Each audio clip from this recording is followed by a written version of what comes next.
Halo teman-teman, kembali lagi bersama saya Riko Arando Prasetyo. Pada kesempatan kali ini kita akan membahas mengenai syirkah.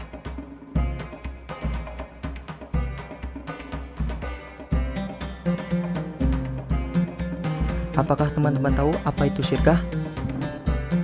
Syirkah secara bahasa berasal dari bahasa Arab, yaitu dari kata al-ikhtilah yang artinya adalah campur atau percampuran. Istilah percampuran di sini mengandung pengertian pada seseorang yang mencampurkan hartanya dengan harta orang lain sehingga tidak mungkin untuk dibedakan.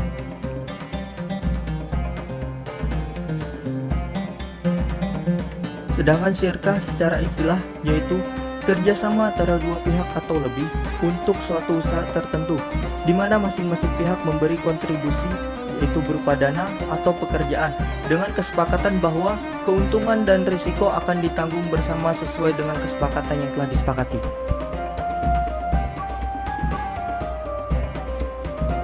Lantas bagaimana dasar hukum syirkah? Pada dasarnya, hukum syirkah adalah mubah atau boleh. Hal ini ditunjukkan oleh dibiarkannya praktik syirkah oleh baginda Rasulullah SAW yang dilakukan oleh masyarakat Islam pada saat itu.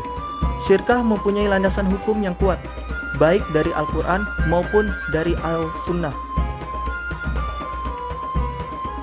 Dasar hukum syirkah dalam Al-Quran ditunjukkan dalam firman Allah yang tercantum dalam surat An-Nisa ayat ke-12, yang artinya mereka berkongsi untuk mendapatkan bagian sepertiga. Dan terdapat dalam firman Allah yang tercantum dalam surah Sad ayat ke-24, yang artinya, dan sesungguhnya kebanyakan dari orang-orang yang berserikat itu, sebagian mereka berbuat zalim kepada sebagian yang lain, kecuali orang-orang yang beriman dan mengerjakan amal yang saleh, dan amat sedikitlah mereka ini. Dasar hukum syirkah dalam As-Sunnah yaitu yang diriwayatkan oleh Abu Daud dari Abu Hurairah yang dirofakkan kepada Nabi SAW bahwa Nabi SAW bersabda, sesungguhnya Allah Subhanahu Wa Taala berfirman, Aku adalah yang ketiga pada dua orang yang bersekutu.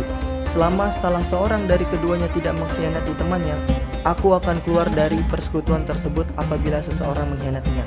Hadis riwayat Abu Daud dan Hakim yang mensahihkan sanadnya. Rukun syirkah. Rukun syirkah adalah sesuatu yang harus ada ketika syirkah itu berlangsung. Ada beberapa perbedaan pendapat terkait rukun syirkah ini. Pendapat yang pertama yaitu adalah menurut ulama Hanafiyah. Menurut ulama Hanafiyah, rukun syirkah hanya ada dua, yaitu ijab atau ungkapan penawaran melakukan perserikatan, dan qabul atau ungkapan penerimaan perserikatan. Istilah ijab dan qabul sering disebut juga dengan serah terima. Dan pendapat yang kedua yaitu menurut Abdurrahman Al-Jaziri dan jumhur ulama. Menurut mereka, rukun syirkah meliputi dua orang yang berserikat, sigot dan objek syirkah. Syarat syirkah. Adapun syarat syirkah merupakan perkara penting yang harus ada sebelum dilaksanakannya syirkah. Jika syirkah tidak terwujud, maka transaksi akan batal. Menurut ulama Hanafiyah, syarat-syarat syirkah terbagi menjadi tiga bagian. Yang pertama, syarat yang berkaitan dengan semua bentuk syirkah, baik harta maupun lainnya. Yang kedua, syarat yang terkait dengan harta atau mal. Yang ketiga, syarat yang terkait dengan syirkah mufawadah. Yaitu yang pertama, syarat yang berkaitan dengan semua bentuk syirkah, baik harta maupun lainnya. Dalam hal ini terdapat dua syarat, yaitu yang pertama, berkaitan dengan benda yang diakadkan atau ditransaksikan, yaitu harus berupa benda yang dapat diterima sebagai perwakilan. Dan persyaratan yang kedua, yaitu berkaitan dengan keuntungan. Pembagiannya, dalam hal ini, pembagiannya harus jelas dan disepakati oleh kedua belah pihak, misalnya setengah atau sepertiga. Syarat yang kedua yaitu adalah syarat yang terkait dengan harta atau mal. Syarat yang harus dipenuhi yaitu pertama, modal yang dijadikan objek akad syirkah adalah dari alat pembayaran yang sah, seperti rial, rupiah, dan dolar. Syarat yang kedua adalah adanya pokok harta atau modal ketika akad berlangsung, baik jumlahnya sama atau berbeda. Syarat yang ketiga yaitu syarat yang terkait dengan syirkah mufawadah, yaitu pertama, model pokok harus sama. Kedua, orang yang bersyirkah yaitu ahli kafalah. Ketiga, objek akad disyaratkan syirkah umum, yaitu semua macam jual beli atau perdagangan.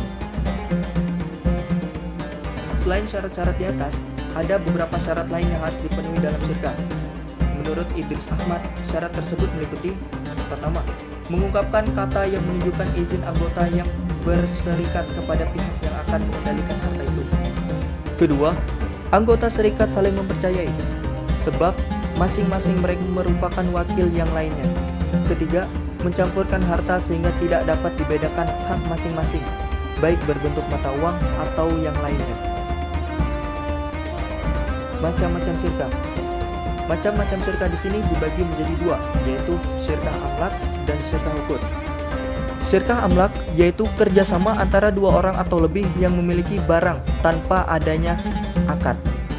Syirkah amlak ini terbagi menjadi dua macam, yaitu syirkah ikhtari atau sukarela, yaitu kerjasama yang muncul karena adanya kontrak dari dua orang yang bersekutu, seperti apabila seorang membeli, berwasiat, atau mengibahkan sesuatu kepada dua orang lain dan mereka menerimanya.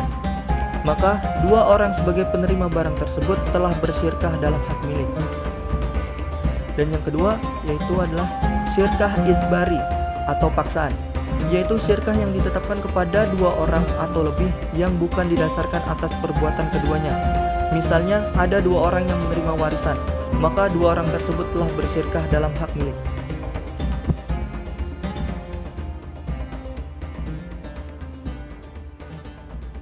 Dan jenis syirkah yang kedua yaitu adalah syirkah ukut. Syirkah ukut sendiri adalah suatu akad yang dilakukan oleh dua pihak atau lebih untuk menjalankan suatu usaha, baik barang maupun jasa, dan pembagian keuntungannya. Adapun secara umum, menurut ulama fikih, syirkah ukut terbagi menjadi 4, yaitu yang pertama adalah syirkah inan. Syirkah inan adalah suatu syirkah yang dilakukan oleh dua belah pihak atau lebih, yang masing-masing pihak memberi kontribusi kerja dan modal yang sama. Yang kedua adalah syirkah abdan. Syirkah abdan adalah syirkah antara dua belah pihak atau lebih, di mana masing-masing pihak hanya memberikan kontribusi kerja tanpa kontribusi modal dan keuntungannya dibagi menurut kesepakatan bersama. Yang ketiga, syirkah wujuh. Syirkah wujuh adalah syirkah antara dua belah pihak, di mana masing-masing pihak memberikan kontribusi kerja dengan pihak ketiga yang memberikan modal dan keuntungannya dibagi menurut kesepakatan di antara mereka. Dan yang keempat adalah syirkah mufawadah. Syirkah mufawadah adalah kerjasama antara dua pihak atau lebih, di mana masing-masing pihak yang terlibat harus menyertakan modal yang sama. Mereka juga harus ikut mengelola modal dengan volume dan intensitas kerja yang sama, resiko ditanggung bersama, dan pembagian modal juga harus sama.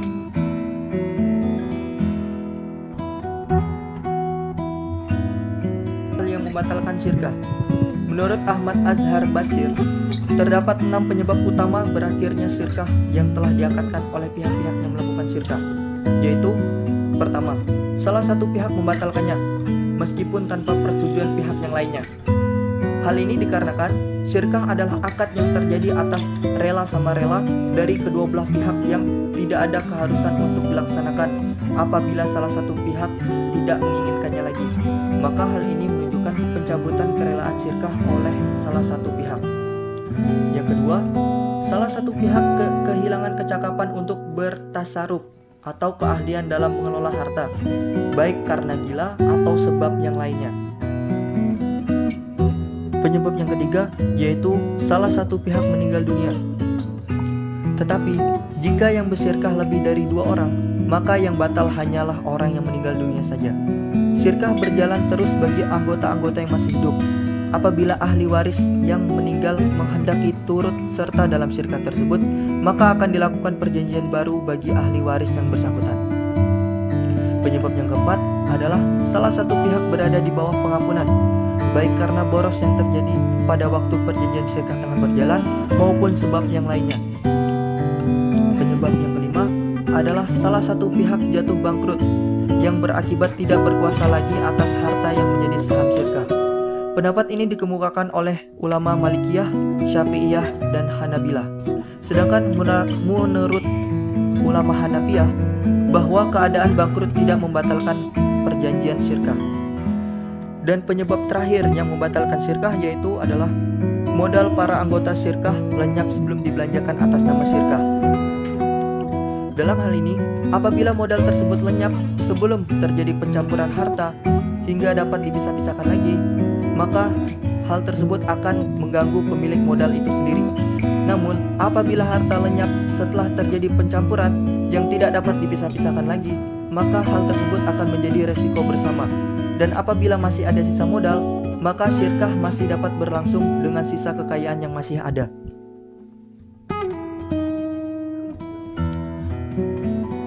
Adapun pertanyaan dan jawaban seputar masalah syirkah, yaitu pertama adalah bagaimana hukum syar'i seorang pelaku usaha yang melakukan kerjasama mudharabah dengan beberapa pemodal.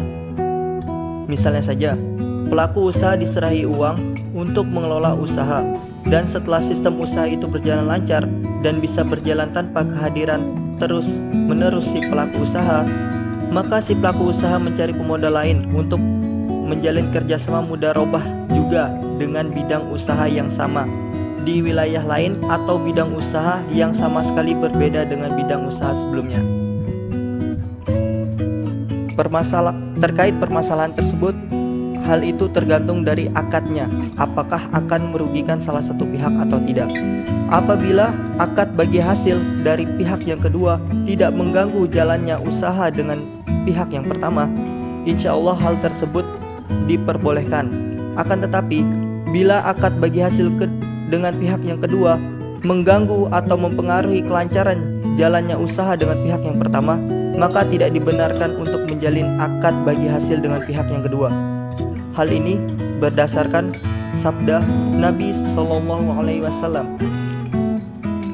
Tidak dibenarkan untuk merugikan orang lain dan tidak dibenarkan untuk membalas orang lain dengan yang lebih merugikan dibanding perbuatannya.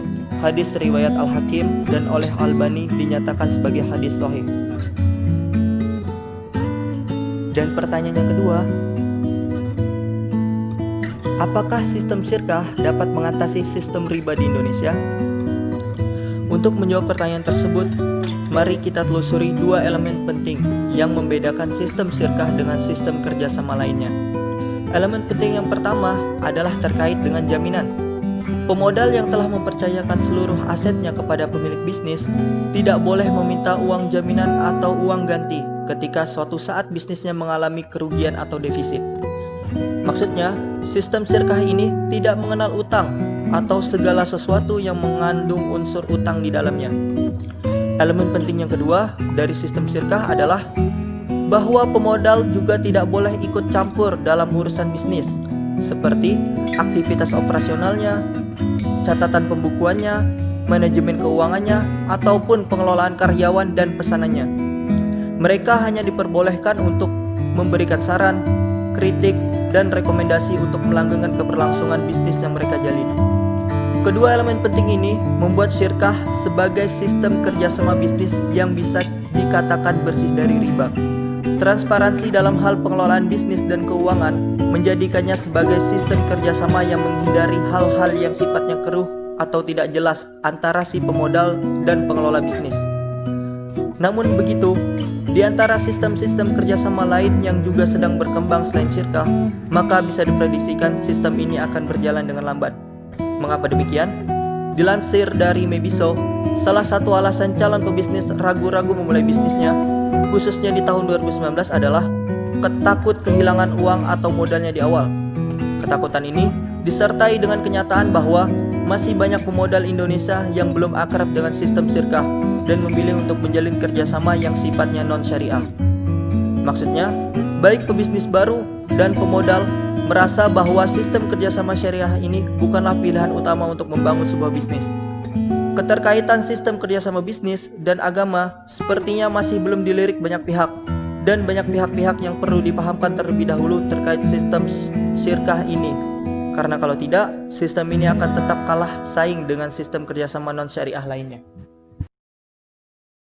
Jadi, kesimpulan yang dapat kita ambil berdasarkan pembahasan kita kali ini, yaitu syirkah merupakan suatu akad kerjasama antara dua orang atau lebih untuk membangun suatu usaha tertentu, di mana masing-masing pihak memberikan kontribusi dana atau amal dengan kesepakatan bahwa keuntungan dan kerugian akan ditanggung bersama sesuai dengan kesepakatan yang telah disepakati.